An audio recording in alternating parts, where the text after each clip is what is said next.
నేను వాక్య ధ్యానం కొరకు బుక్ ఆఫ్ జెరమయా చాప్టర్ 29 verse 12. ఇర్మియా గ్రంథం 29వ అధ్యాయము 12వ వచనం. మీరు నాకు మొర్రపెట్టుదురేని, మీరు నాకు ప్రార్థన చేయుచు వత్తురేని, నేను మీ మనవి ఆలకింతును. చదవబడిన ఈ వాక్య భాగంలోని దీవెన నా ప్రియులకు మీరు అందరూ పొందుదురుగాక. వాక్య ధ్యానం కొరకై ప్రార్థన. కృపగలిగిన మా తండ్రి, మీ కొందనాలు. నేడు చదవబడిన ఈ వాక్య భాగం ద్వారా మాతో మాట్లాడి పరిశుద్ధాత్మ దేవ బలపరచుమని యేసుక్రీస్తు నామములో ప్రార్థిస్తున్నాను తండ్రి, ఆమేన్. చదవబడిన ఈ వాక్య భాగంలో దేవుడే తన ప్రజలతో ఆయన మాట్లాడుతున్నటువంటి సందర్భంలో ప్రవక్త అయిన ఇర్మియా గారి ద్వారా తెలియజేసినటువంటి విషయం ఏంటంటే, మీరు నాకు మొరపెట్టండి, మీరు నాకు ప్రార్థన చేయండి, నేను మీ మనవి ఆలకిస్తానని ఆయన వాగ్దానం చేస్తా ఉన్నారు. ఈ మాటలు వింటున్న నా ప్రియ సహోదరి సహోదరులు, మొర్రపెట్టే సందర్భం అది ఒక వ్యక్తి ఎంతో కష్టము, బాధను, వేదనను, ఇక ఏ విధమైనటువంటి ఆధారం లేని పరిస్థితుల్లో చేసేటటువంటి ఒక బలమైనటువంటి కార్యం అది.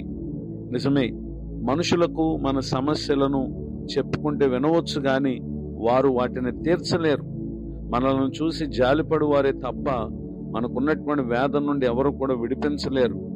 ఈ పరిస్థితుల్లో మనకి ఎవరూ లేరు అని చెప్పి ఈ జీవితాన్ని చాలించాలనుకుంటాం అవివేకం. మానవులమైన మనల్ని సృజించినటువంటి దేవుడు ఉన్నారు. ఆయన ఈ దినం మనతో చెప్తున్నటువంటి మాట, నాకు మొరపెట్టండి, నాకు ప్రార్థన చేయండి, నేను మీ మనవి ఆలకిస్తానని. పరిశుద్ధ గ్రంథంలో రాయబడినటువంటి ఒక సంఘటనను మనం పరిశీలన చేస్తే, book of Exodus chapter 2 verse 23 to 25. నిర్గమకాండం 2వ అధ్యాయము 23వ వచనం నుండి 25వ వచనం వరకు. అలాగున అనేక దినములు జరిగిన మీదట ఐగుప్తులో చనిపోయిన ఇశ్రాయేలీలు తాము చేయుచున్న వెట్టి పనులను బట్టి నిట్టూర్పులు విడిచుచు మొరపెట్టుచుండగా, తమ వెట్టి పనులను బట్టి వారు పెట్టిన మొర్ర దేవుని యొద్దకు చేరెను. కాగా దేవుడు వారి మూలుగును విని అబ్రహాము, ఇస్సాకు, యాకోబులతో తాను చేసిన నిబంధనను జ్ఞాపకం చేసుకునేను. దేవుడు ఇశ్రాయేలును చూచెను, దేవుడు వారి యందు లక్ష్యముంచెను.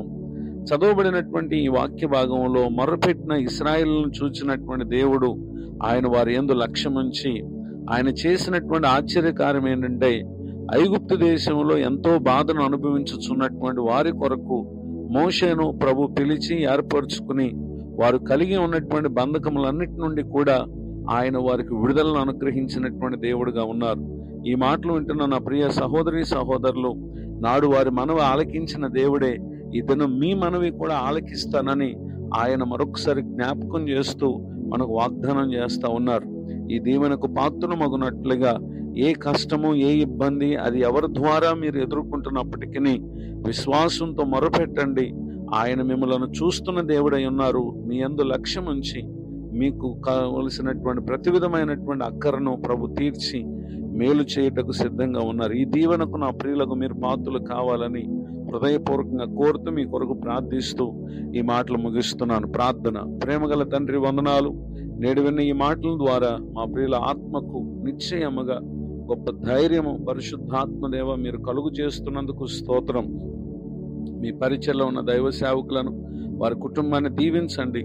నేడు నూతన సంవత్సర దయాకిరీటాన్ని పొందిన మా ప్రియులను ఆశీర్వదించండి. ఇప్పటి వరకు పలు ప్రయత్నాలు చేసి విఫలమై కృంగిన వారు ఎవరైతే మీ వద్దకు వచ్చి మొరపెడుతున్నారో, నిశ్చయముగా వారి కొరకు మీరు ఉద్దేశించిన కార్యములను పరిశుద్ధాత్మదేవ మీరు జరిగించుదురుగాక.